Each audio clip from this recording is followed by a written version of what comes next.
पक्ष क्या होता है, ये हमने थोड़ा समझा। समझने के साथ साथ ये भी समझा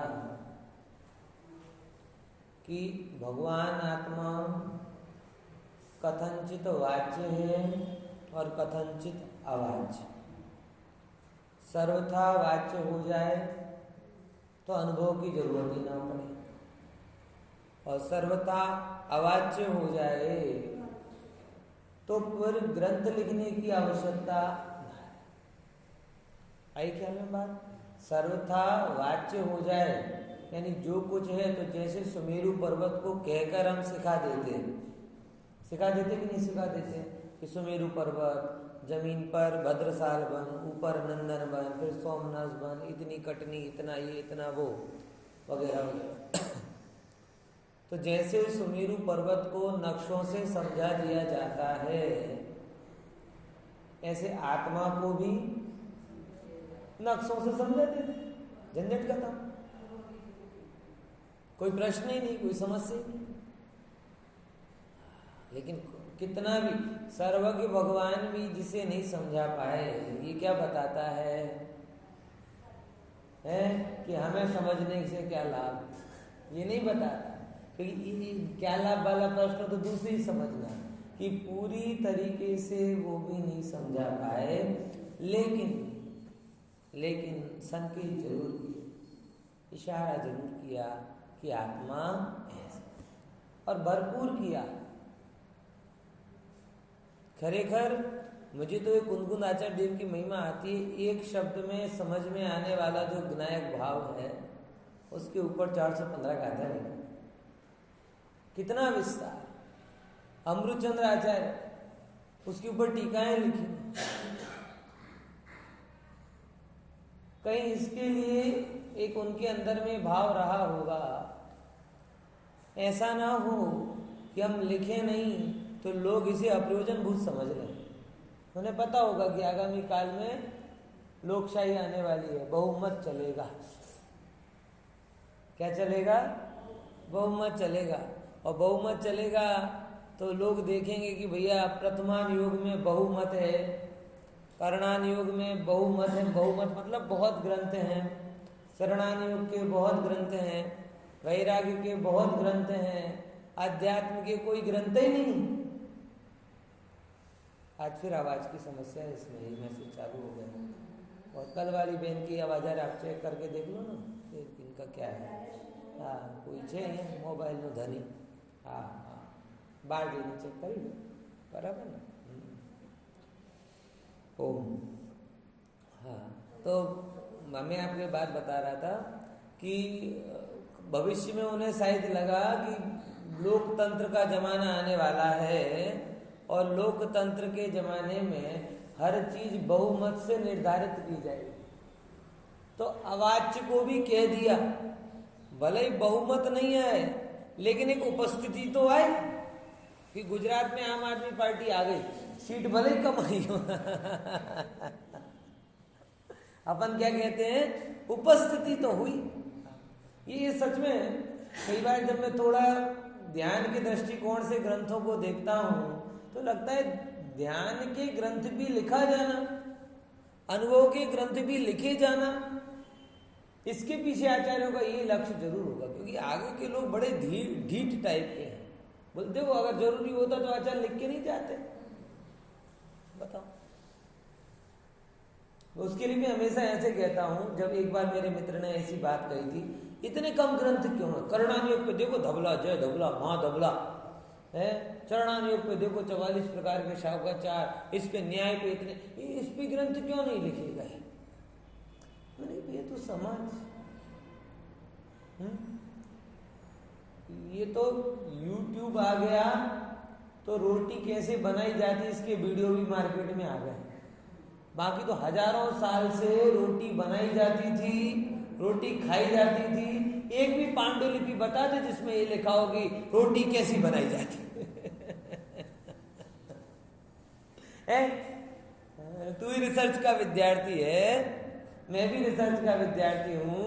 तू बहुमत वाला पॉइंट रख रहा है तो मैं कहता हूँ तूने इतनी पांडुलिपियां आज तक पढ़ी हैं, इतने ग्रंथ पुराने पढ़े, एक आध तो कोई पुराना ग्रंथ बता जिसमें ये लिखा हो कि रोटी कैसी बेली जाती,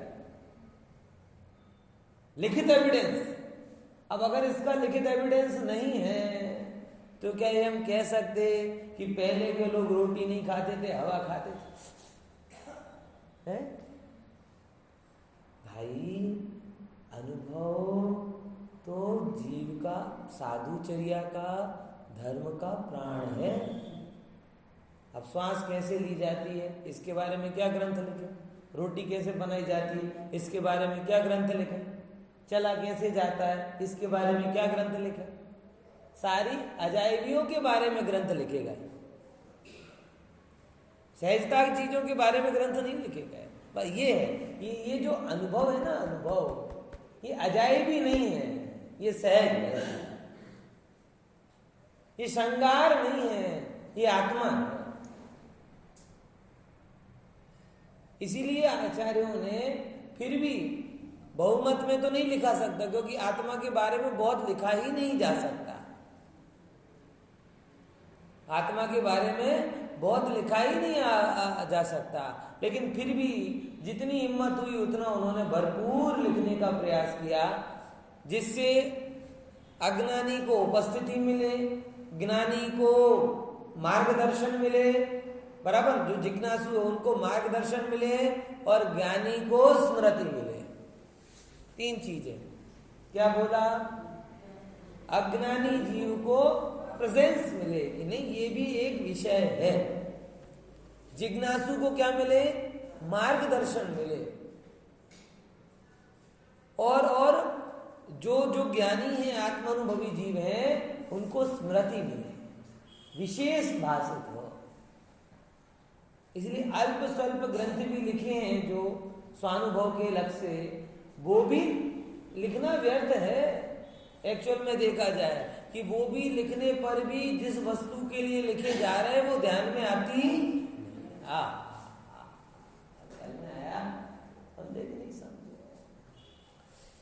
बहुत करुणा की आचार्यों ने भाई साहब, बहुत करुणा। मैं तो कहता हूँ कुंद आचार्य देव की दीर्घ दृष्टि, वो भी चाहते तो धवला जय धवला जैसे सिद्धांत ग्रंथ लिख देते, कोई कंफ्यूजन ही नहीं, जो आया पहुंचा दिया। ये तो बात लिखकर कितने वाद विवाद संवाद सब हुए। ख्याल में आया? समझे कि नहीं समझे विचार? इसलिए थोड़ा सा सोचते हुए चले आगे अपन अगला पढ़ते। तो ये ख्याल में है ना। तो अगर सर्वथा वाच्य कह दें तो अनुभव की जरूरत ना लगे, और सर्वथा अवाच्य कह दें तो फिर ग्रंथों की जरूरत ना लगे, बराबर। तो संकेत के रूप में, सहायता के रूप में, उपस्थिति के रूप में, और स्मृति रहे, चर्चा हो, इसके लिए आचार्यों ने अनुभव परक ग्रंथों को भी लिखा है, बराबर। अनुभव की बात करूं तो मैं आपको बता देता हूं, अभी वस्त्रापर में अनुभव प्रकाश की चर्चा चल रही है। मैं भी जीवन में पहली बार कर रहा हूं, बहुत आनंद आ रहा है, बहुत ही बढ़िया चर्चा है, बहुत अच्छा ग्रंथ है। निश्चित रूप से अपन कभी ना कभी से अपने स्वाध्याय के क्रम में लेंगे, बहुत मार्मिक ग्रंथ है, बराबर। कोई भी पेज पलटो ना, मतलब गजब दीपचंद जी साहब का उसमें वर्णन पूरा है। जरूर वो चर्चा करने योग्य है, कभी लेंगे उसको। आप वो लेंगे तो लेंगे, आप तो पढ़ो ना सब पंडित जी से ही पढ़वाओगे क्या? तो पंडित जी का अनुभव आप ले जाओगे क्या? अपना अपना करो भाई मेरा काम संकेत देना है। अनुभव प्रकाश ग्रंथ बहुत, और सबको खबर पड़ेगी, ऐसा सबको खबर पड़ेगी, बस आपको पढ़ने की कोशिश करनी है। चलो आगे का अपन देखते हैं। एकस्य नाना न तथा परस्य स्थिति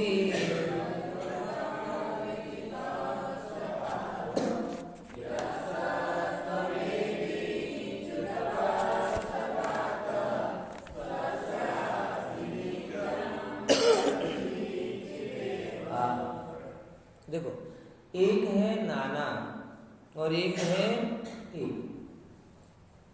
नाना का पक्ष क्या होता है? देखो, जैसे मैं आपको बताऊं, जब मैं सिलवानी में पाठशाला पढ़ता था, बराबर, और आज भी जैसे हमारे श्वेतांबर आदि में पाठशाला पढ़ाई जाती है, तो नव तत्व प्रकरण या जीव तत्व प्रकरण पढ़ाते हैं। तो क्या पढ़ाते हैं? जीव मतलब कौन?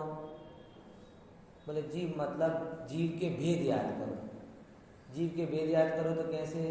बोले जीव के दो भेद, संसारी और मुक्त। फिर संसारी के दो भेद, सैनी असैनी। फिर असैनी के 5 भेद, फिर एक इंद्रिय के 5 भेद, फिर पंचेंद्रिय के 3 भेद। ऐसे करके करके जीवों की पूरी कुंडली खोल लो और कहते अब जीव तत्व का ज्ञान हुआ।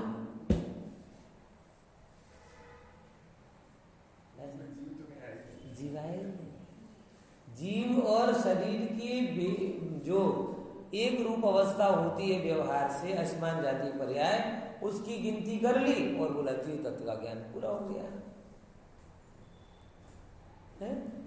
जलचर, थलचर, नवचर, फिर भोग भूमि, मनुष्य के भेद करो तो भोग भूमि और कर्म भूमि, और भोग भूमि के कुभोग भूमि और सुभोग भूमि।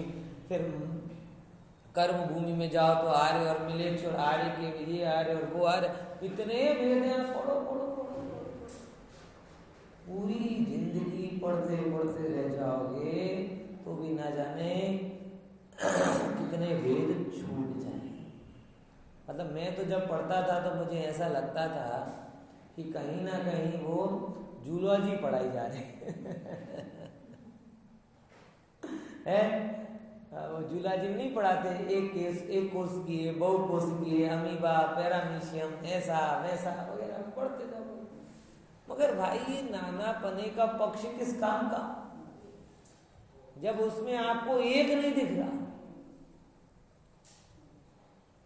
और अभी हमने जब अपने गुरुदेव के बाद में जब ये पढ़ाना चालू किया या बात आई तो कहाँ से चालू होती है?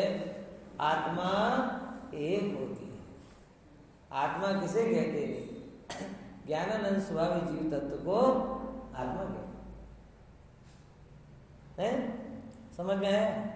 वो आत्मा है जो ज्ञानानंद स्वभावी जीव तत्व है। अब बहिरात्मा, अंतरात्मा, परमात्मा वाला पाठ पढ़ाया तो भी क्या पढ़ाया वहां पर है? आत्मा एक होती है, अवस्था के हिसाब से उसके 3 भेद होते हैं। बराबर? क्या बोला? अवस्था, एक आत्मा की 3 अवस्था, बहिरात्मा, अंतरात्मा, परमात्मा। वहां पे भी जोर किसका दिया? एक।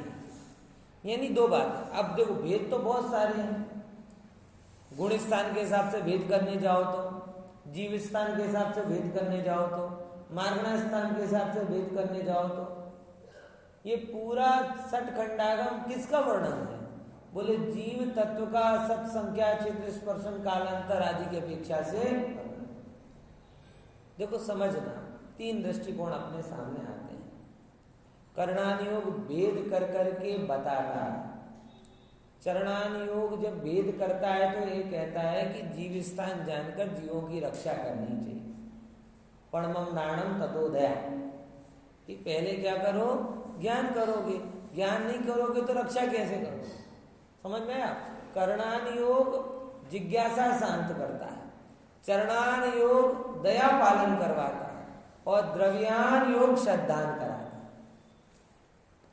एक ही जीव का वर्णन 3 अनुयोग में अलग अलग प्रकार से आएगा। सुनती भाई क्या में है ना? तो करणान योग पूछोगे तो बोले जीव कितने?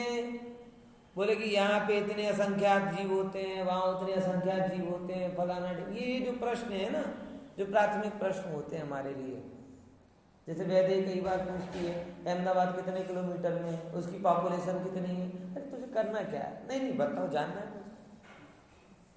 अब इनका या तो हर कुछ बोल दिया जाए या सर्वज्ञ के ज्ञान के आधार पर उचित समाधान किया।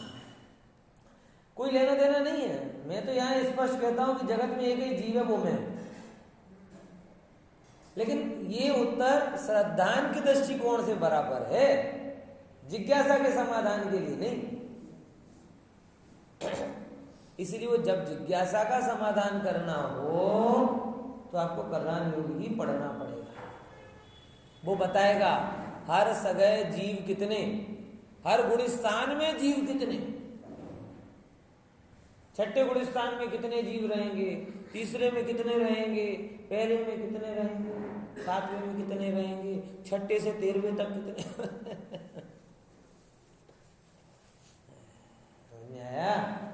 यही वर्णन आपको विस्तार से जानने को मिलेगा जीवकांड और कर्मकांड में। ये किसके लिए है? जिज्ञासा के समाधान। देखो समझ, इतना विशेष जानने से सर्वज्ञ के ज्ञान की महिमा आती है। विशेषता से महिमा तो आती है, और जिसकी महिमा आती है उसके रास्ते पर बढ़ने का प्रयास होता है। इसलिए जब नाना रूप में जीव को बताया जाता है करणानि योग के पॉइंट ऑफ व्यू से, तब आचार्य आपकी जिज्ञासा का समाधान करना चाहते हैं। क्या करना चाहते हैं? बोलो बोलो। जिज्ञासा का समाधान। एक बात, चरणानि योग में जब जीव बताए जा रहे हैं तब उनका क्या पर्पस है? पानी में चरणानि योग ने बता दिए 36,450 जीव हैं। गिनने के लिए जनसंख्या बस्ती गणतरी। आलू में बता दिए असंख्यात जीव हैं। किसके लिए भैया? दया है। चरणानि योग में जब जीवों की संख्या बताई जाएगी तो वहां मुख्य हेतु कौन सा आएगा? दया पालन का। जाने बिना आप दया कैसे पालन करोगे? लेकिन द्रव्यान योग में जिज्ञासा का समाधान भी नहीं है, दया का पालन का भी अभिप्राय नहीं है। द्रव्यान योग में श्रद्धान की बात। अब श्रद्धान करने के लिए अनंत जीव हैं, ये श्रद्धान करना है कि छोटे छोटे जीव हैं उनकी रक्षा करना है, ये श्रद्धान करना है। अनंत जीव है, ये श्रद्धान भी खोटा, मतलब अपने आप को अनंत में बांट देना। रक्षा करना ये श्रद्धान भी खोटा, क्योंकि मैं किसी की रक्षा कर सकता नहीं। द्रव्यान योग के हिसाब से तो एक ही जीव है। कौन? तो बराबर, तो नाना का भी ज्ञान किया और एक का भी ज्ञान, नाना का प्रयोजन भी समझा और एक कहने का भी प्रयोजन समझा। तो बोले कि यहां यही प्रश्न आएगा कि नाना का पक्ष रखना तो खोटा है, एक का पक्ष रखना तो सही है ना। यहाँ पर ये बात भी आ गई, एकस्य नाना न तथा परस्य। दूसरे बोले भाई एक हो कोई, अच्छा कोई हो और बार बार किसी को मिला है कि साहब मिलिए, मेरी इकलौती पत्नी है, और इकलौती पत्नी तो भी थोड़ा शोभनीक लगता है, अगर इस तरफ से कहा जाए तो कितना खराब लगे। एक है तो कहने की क्या जरूरत है, एक ही होती। समझ में आया? जो चीज एक ही है उसे बार बार एक एक कहकर विकल्प क्यों करवा रहा? एक आध बार मजाक में कह दो कि साहब मिलिए मेरी इकलौती पत्नी, लेकिन जब जब मिलो तब ये कहो कि मिलो मेरी इकलौती पत्नी, मिलो मेरी इकलौती पत्नी, ये थोड़ी अच्छा लगे। एक ही होती, दोनों ही होती, सिर्फ ये बोलो ये मेरी पत्नी।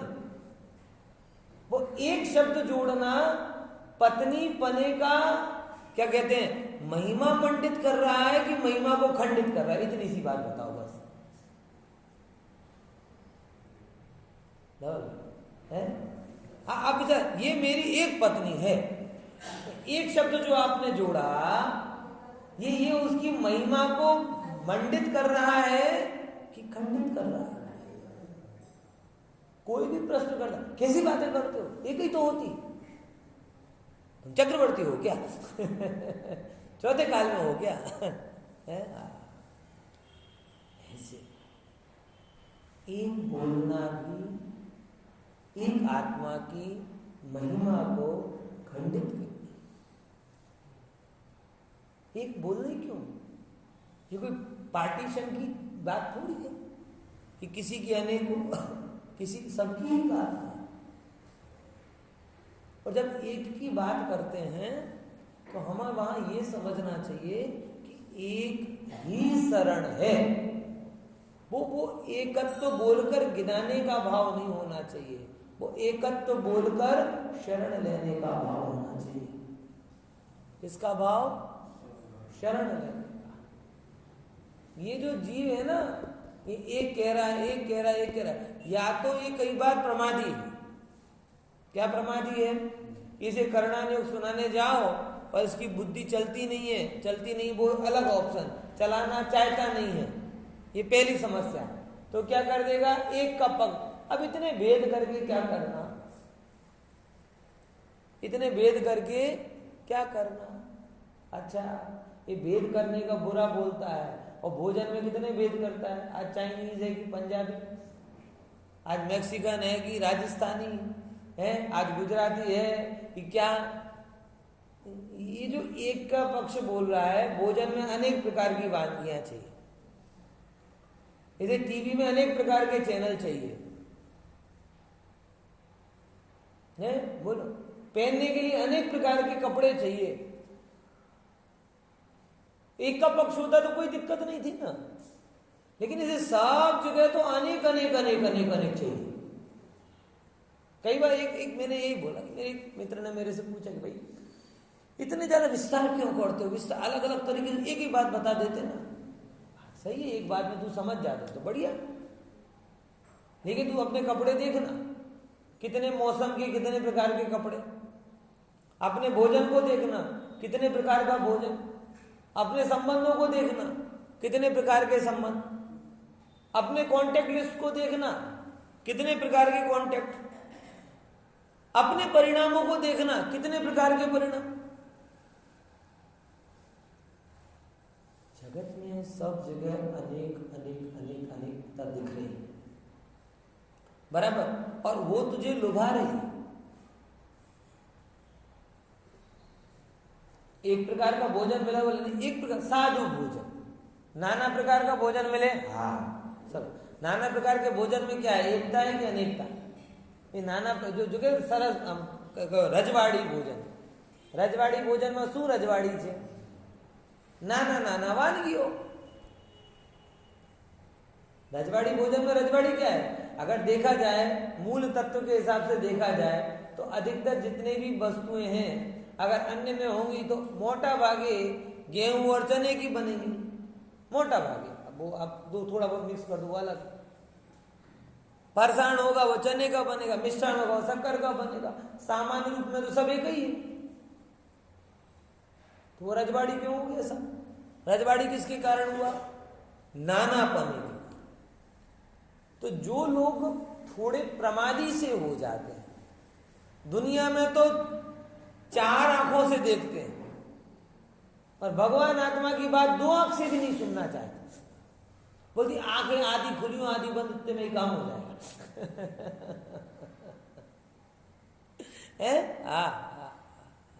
ख्याल में आया? क्या समझे? जगत में तो कितनी आंखों से देखें? चार चार आंखों से। और आत्मा की बात सुनने को है, बोले क्या दिक्कत है, अपने भगवान नासागर दृष्टि वाले हैं, हम भी नासागर में सुन लेंगे। अधिकतर प्रवचन के पहले सोने के पहले नासागर दृष्टि बन जाती है लोगों की। कहीं दूसरा विचारने जाते तो नासागर बन जाती। क्या हम तो भगवान की कॉपी कर रहे हैं? हाँ भाई, ये प्रमाद है। ये कौन सी दृष्टि है? प्रमाद दृष्टि। इसीलिए प्रमादियों ने अपने प्रमाद को छिपाने के लिए एकत्व का सहारा लिया, और समझना नहीं है, सुनना नहीं है, सीखना नहीं है, दिमाग को कसना नहीं है, और इसके लिए क्या बात करने लगते हैं? अरे ये तो काफी है, और वेद करने में क्या लाभ? जो भी वेद का निषेध करता है वो जगत में वेद का निषेध पहले करे। वो ये नक्की करे कि अब हम एक से कपड़े पहनेंगे, अब हम एक सा भोजन करेंगे, अब हम एक सा जीवन जिएंगे। बोलो कितने तैयार? दूधी की सब्जी ने रोटली सवारे, दूधीनी सब्जी ने रोटली सांझे, दूधीनी सब्जी ने रोटली संडे, दूधीनी सब्जी ने रोटली मट। लेकिन साहेब एक काम करो, हमने जेल में नाखी दो, ત્યાં પોસાશે, ત્યાં પોસાશે। और दूधीनी सब्जी ने रोटली साथे 7 દિવસ ना है? बोलो समझे कि नहीं समझे? इसलिए भाई जगत में नानापन अच्छा लगता है और आत्मा में भेद करके बताते हैं तो प्रमादी हो जाता है। क्या करना है? तो कहते हैं ये प्रमाद का पक्ष है, एकत्व का पक्ष है। सही अर्थ में एक का पक्ष आने वाला, जैसे ये एक मेरा प्रिय है या पति है या पत्नी है, एक का पक्ष है ना, एक ही है। अब उसके बारे में विशेष जानने का रस होता ही है। और कैसे हैं वो, और कैसे हैं वो, और कैसे, पूछते कि नहीं पूछते है? किसी बहन का, कन्या का किसी के साथ संबंध नक्की हुआ, गोवर्धना हुआ हो, अब एकत्व की प्रतीति हो, ये मेरे वर है। अब क्या करेगा उसके बारे में? अब पहले के जमाने की बात कर रहा हूं, अभी तो पहले फेसबुक से सब कुंडली पहले निकाल लोगे। पहले जब ये नहीं था तब क्या करते थे? पूछते थे और कैसे हैं, और क्या करते हैं, और क्या रुचि है। पर जिसमें एक पने की प्रतीति हुई उसको अनेक रूप से जानना चाहता है।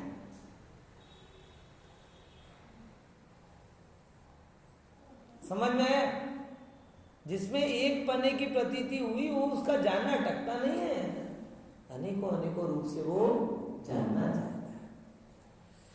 हाँ, वैसे ही यहाँ कह रहे हैं, वैसे ही यहाँ कह रहे हैं कि एक आत्मा की प्रतीति होने वाले जीव को आत्मा जब एक दो पक्ष हैं, एक तो एक के बल से स्वानुभव को प्राप्त कर जाए, बराबर, तो फिर एक का भी पक्ष ना रखे। जब मैं जा रहा हूं आत्मा में, तो मैं एक आत्मा का अनुभव कर रहा हूं कि आत्मा का अनुभव कर रहा हूं? आत्मा का अनुभव कर रहा हूं, एक ही होती है। और जब वैसा ना कर पाए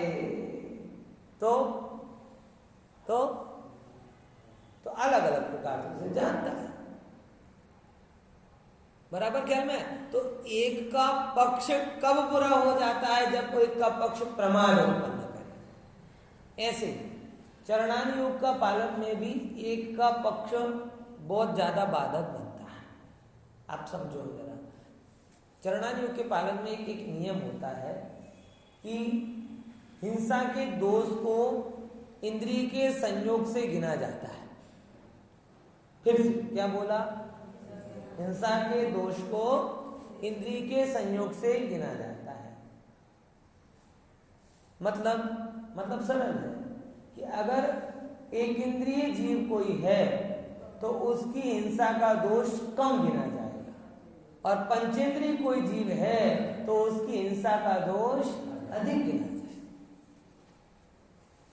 बात समझ में आ रही है? अब ये जानना जरूरी कि नहीं जरूरी?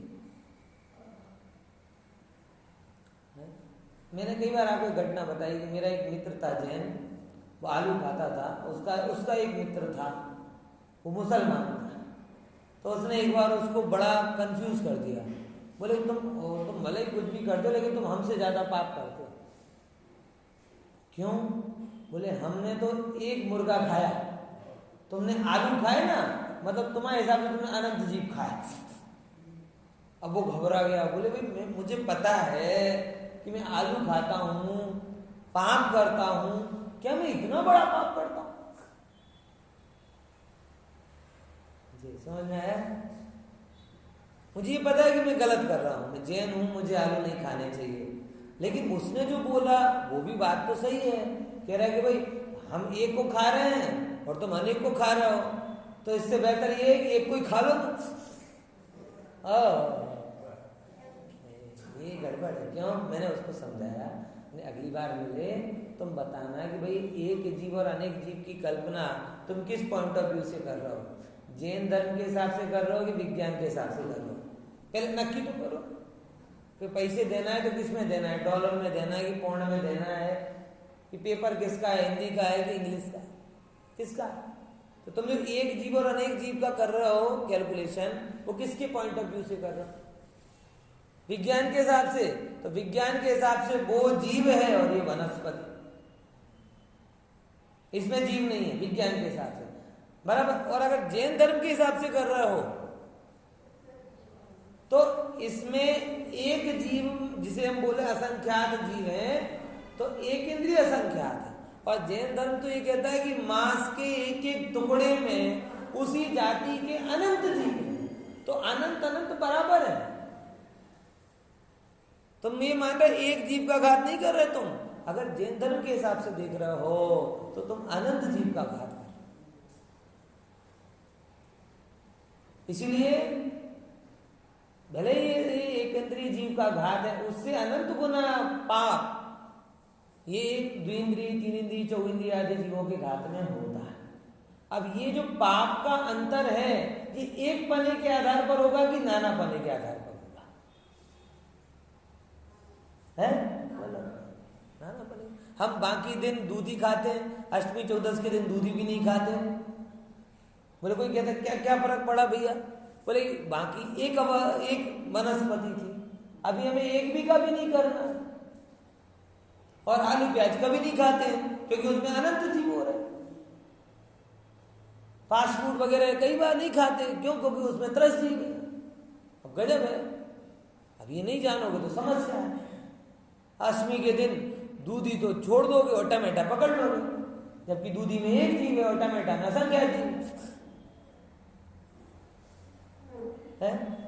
दूधी तो छोड़ोगे और ब्रेड पकड़ लोगे, जबकि दूधी एक इंद्रिय जीव है और ब्रेड में त्रस जीव है। मतलब ये जो पूरा का पूरा ज्ञान है चरणान योग का, जहां पर अधिक हिंसा और अल्प हिंसा की गणित की जाती है, ये पूरी अधिक हिंसा और अल्प हिंसा की गणित किस पर डिपेंड है? एक जीव के ऊपर नहीं, अनेक जीव की अवस्थाओं के ऊपर। इसीलिए क्या कहना चाह रहा हूं संक्षेप के रूप में कि एक का भी पक्ष मत रखो, अनेक का भी पक्ष मत रखो। जब बाहर में समझना हो, दया का आचरण करना हो, जिज्ञासा का शांत करना हो, तो अनेक अनेक प्रकार से जीव को समझो, और जब अनुभव करना हो तब एक को भी मत लाओ, आत्मा मात्र ऐसे करके यह सत्ववेदी च्युत। बोलो दो लाइन बहुत प्यारी है। यह सत्ववेदी